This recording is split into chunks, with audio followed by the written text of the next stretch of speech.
तो देखिए, बिहार में सरकार गठन को लेकर हलचल तेज हो चुकी है। धर्मेंद्र प्रधान और विनोद तावड़े ने केंद्रीय गृह मंत्री अमित शाह से मुलाकात की, तो वहीं जेपी नड्डा, ललन सिंह और जेडीयू के कार्यकारी अध्यक्ष संजय झा भी गृह मंत्री से मिलने के लिए पहुंचे। बिहार में प्रचंड जीत के बाद आरएलएम के नेता उपेंद्र कुशवाहा ने मुख्यमंत्री नीतीश कुमार से मुलाकात की। साथ में डिप्टी सीएम विजय सिन्हा भी थे।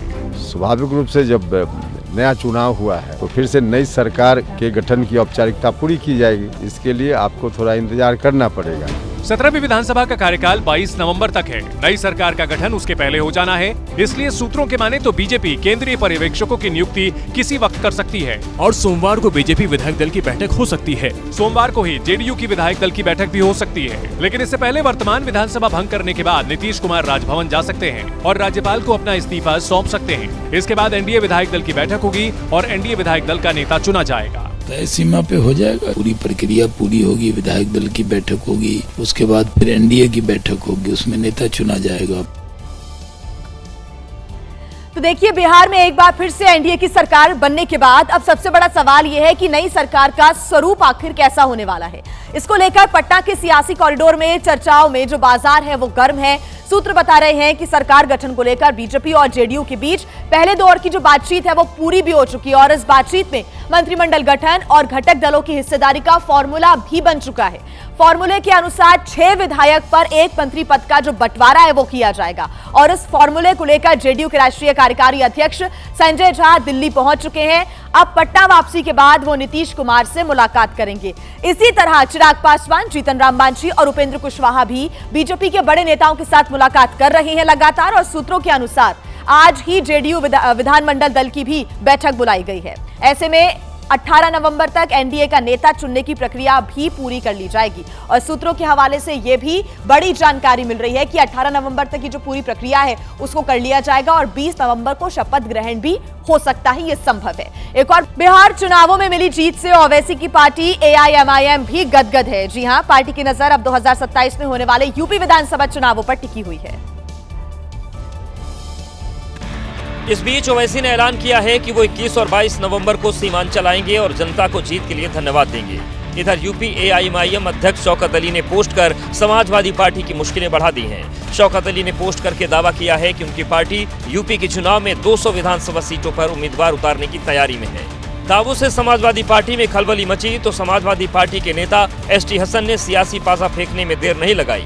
मेरी राय यही है कि गठबंधन में उनको रहना चाहिए। मैं एक तो छोटा सा कार्यकर्ता हूँ समाजवादी का, मेरी हैसियत थोड़ी है कुछ, तो जाहिर है मैं अपने राष्ट्रीय अध्यक्ष से खुल के बात करता हूँ और करूँगा भी। ओवैसी की पार्टी ने बिहार की 25 विधानसभा सीटों पर चुनाव लड़ा था, जिसमें से उसने 5 सीटों पर शानदार जीत दर्ज की। अब देखिए, बिहार में मिले अप्रत्याशित जनादेश से कई राजनीतिक पंडित हैरान भी हैं। इधर उत्तर प्रदेश में कई सियासी दलों की धड़कनें अभी से तेज हो गई हैं क्योंकि 2027 में विधानसभा के चुनाव यहां होने वाले हैं। सबसे ज्यादा चुनौती अखिलेश यादव के लिए है, जो इस बार जीतने का दावा कर रहे हैं। यूपी की जीत अलग जीत है, बिहार की जीत अलग जीत है। आप बिहार जीत सकते हैं, लेकिन यूपी की जो हार हुई है उसको अभी हार में जीत में बदलने में समय है, उसके लिए हम लोग तैयार हैं। इसी बहाने अखिलेश ने दोनों डिप्टी सीएम के बहाने सीएम योगी पर तंज भी कसा। हमारे यूपी में एक मुख्यमंत्री हैं, 2 मुख्यमंत्री वो हैं जो हटाना चाहते हैं मुख्यमंत्री को। दिल्ली में 1 में 2 में लड़ाई है, 2 एक बनना चाहते हैं। अखिलेश ने यह साफ कर दिया है कि बिहार में जो खेल एसआईआर ने किया है वो कम से कम यूपी में तो नहीं चलेगा। और अब देखिए, बिहार चुनाव में हार के बाद लालू परिवार में बगावत तेज हो गई है, ये आप जानते हैं। और ये बगावत लालू प्रसाद यादव की बेटी रोहिणी आचार्य ने की है। दरअसल सोशल मीडिया प्लेटफॉर्म एक्स पर एक पोस्ट में रोहिणी ने गंभीर आरोप लगाते हुए लिखा कि पिता लालू यादव को किडनी देने को लेकर उन पर सवाल उठाए गए। 15 नवंबर को रोहिणी ने नम आंखों से पिता का घर छोड़ा और 16 नवंबर को एक के बाद एक 2 सोशल मीडिया पोस्ट से सनसनी फैला दी। और काफी भावुक होते हुए रोहिणी ने लिखा, कल मुझे गालियों के साथ बोला गया कि मैं गंदी हूँ और मैंने अपने पिता को अपनी गंदी किडनी लगवा दी।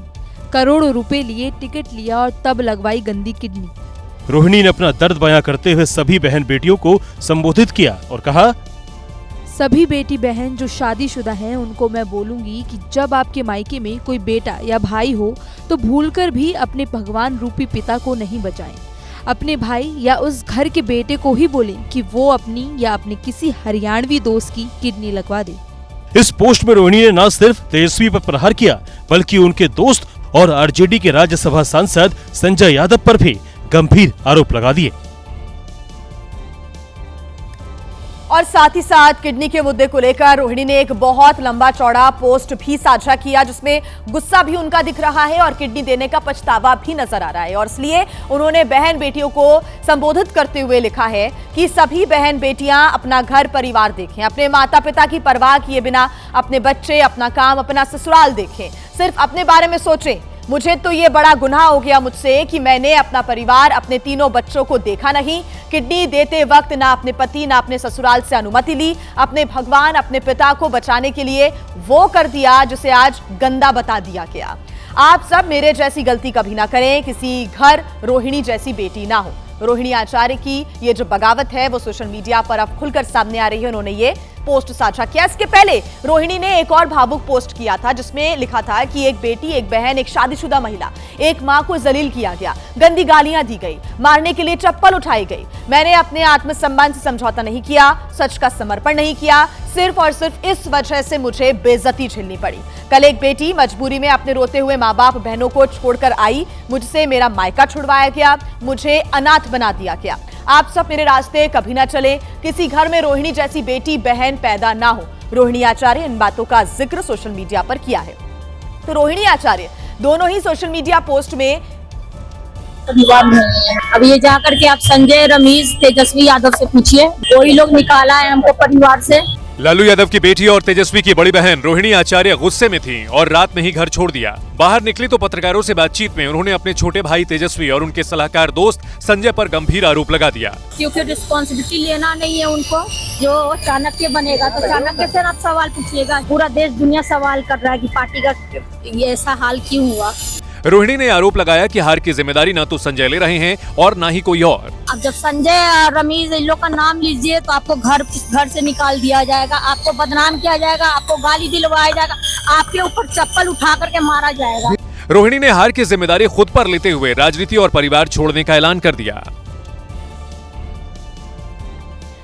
तो रोहिणी आचार्य इन सोशल मीडिया पोस्ट के माध्यम से बार बार इस बात का जिक्र कर रही थी कि किसी घर में रोहिणी जैसी बेटी पैदा ना हो, बहन पैदा ना हो। 15 नवंबर को रात में अपना घर छोड़ते वक्त भी वो काफी दुखी नजर आई और जाते जाते तेजस्वी और संजय यादव को आड़े हाथों भी लिया।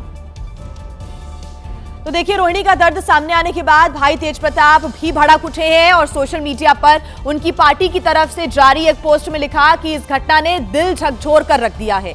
वहीं बीजेपी और जेडीयू ने भी लालू राबड़ी की चुप्पी पर सवाल उठाए हैं।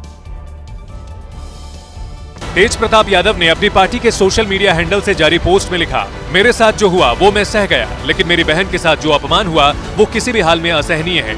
सुन लो जय चंदो, परिवार पर वार करोगे तो बिहार की जनता तुम्हें कभी माफ नहीं करेगी। तेज प्रताप यादव यही नहीं रुके, आरोप लगाया कि चंद चेहरों ने तेजस्वी की भी बुद्धि पर पर्दा डाल दिया है। पिताजी एक संकेत दीजिए, आपका केवल एक इशारा और बिहार की जनता इन जयचंदों को जमीन में गाड़ देने का काम खुद कर देगी। ये लड़ाई किसी दल की नहीं, परिवार के सम्मान, बेटी की गरिमा और बिहार के स्वाभिमान की लड़ाई है। लालू परिवार में इस कलह पर जेडीयू ने सवाल किया। और लालू जी, राबड़ी जी इस पर खामोश क्यों हैं? लालू परिवार के झगड़े पर बीजेपी सांसद राजीव प्रताप रूडी ने कहा, मुझे लगता है कि राष्ट्रीय जनता दल और परिवार बिखरता जा रहा है और संकेत अच्छे नहीं। संकट राष्ट्रीय जनता दल पर बड़ा मंडरा रहा है और ये पार्टी पूरी तौर से अब बिखर चुकी है।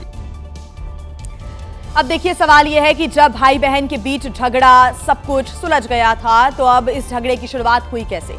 सूत्रों के अनुसार तेजस्वी हार की जिम्मेदारी रोहिणी पर डाल रहे थे और यहीं से पूरा विवाद बढ़ता चला गया।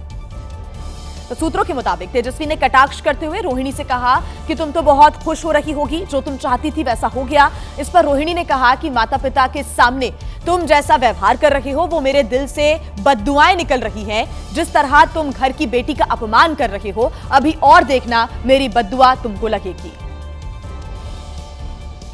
सूत्रों के मुताबिक जब रोहिणी और तेजस्वी में तीखी बहस हो रही थी तो उस वक्त लालू यादव, राबड़ी देवी, तेजस्वी की पत्नी समेत परिवार के सभी सदस्य मौजूद थे। रोहिणी जब जाने लगी तो लालू यादव और राबड़ी देवी भावुक थे, वहीं सभी बहनें तेजस्वी के खिलाफ दिखी। लेकिन सवाल है कि जब रोहिणी ने तेजस्वी की सीट और 1-2 क्षेत्रों को छोड़कर कहीं और प्रचार करने नहीं गई, तो फिर तेजस्वी हार का ठीकरा रोहिणी पर क्यों फोड़ रहे हैं? जो सोशल जस्टिस की बात करते हैं, आज वो खुद के परिवार के अंदर न्याय नहीं कर सके, इसको बिहार की जनता देख रही है। बेटी जिसने किडनी दिया है वो इस तरह का बयान देके चली गई, जिसको कहा जा सकता है कि अच्छी नहीं है। मामा साधु यादव ने लालू परिवार से एकजुट होने की अपील की। जिसे गांव में कहावत है ना कि गांव फूटे तो जवार लूटे और घर फूटे तो गंवार लूटे, इसलिए सबको एक होना चाहिए। इस विवाद पर जब आरजेडी से सवाल किया गया तो पार्टी प्रवक्ता ने कहा, परिवार का मामला है, परिवार के लोग जवाब देंगे और ये पार्टी का शीर्ष नेतृत्व इसको देखेगा पूरे मामले को। अब देखिए, बिहार चुनाव में करारी शिकस्त मिलने के बाद लालू परिवार का जो झगड़ा है खुलकर लोगों के सामने आ गया है। रोहिणी एक बार फिर मीडिया के सामने आई और फिर से तेजस्वी को उन्होंने निशाने पर लिया। पत्रकारों ने जब चप्पल वाली बात रोहिणी से पूछी तो रोहिणी ने रूंधे हुए गले से कहा, उनसे जाकर पूछिए। आप ये बात जाकर के तेजस्वी यादव किसके शहर पे हुआ है उनसे जाके पूछिए, संजय यादव से पूछिए, रमेश से जाके पूछिए। रोहिणी ने इशारों पर तेजस्वी पर हमला बोलते हुए कहा कि क्या हर बार सारा बलिदान बेटियां ही देंगी? कल मेरे माता पिता भी रो रहे थे, मेरी बहन रो रही थी मेरे लिए। जिस घर में भाई हो, भाई लोग का ही योगदान होना चाहिए। काहे सारा बलिदान बेटी लोग दी? बेटी कुछ सवाल पूछे तो आप बोल दीजिएगा कि अब ससुराल में जाओ, तुम्हारा शादी हो गया। हार के बाद लालू परिवार की अंदरूनी घमासान कब थमेगा, फिलहाल कहना मुश्किल है।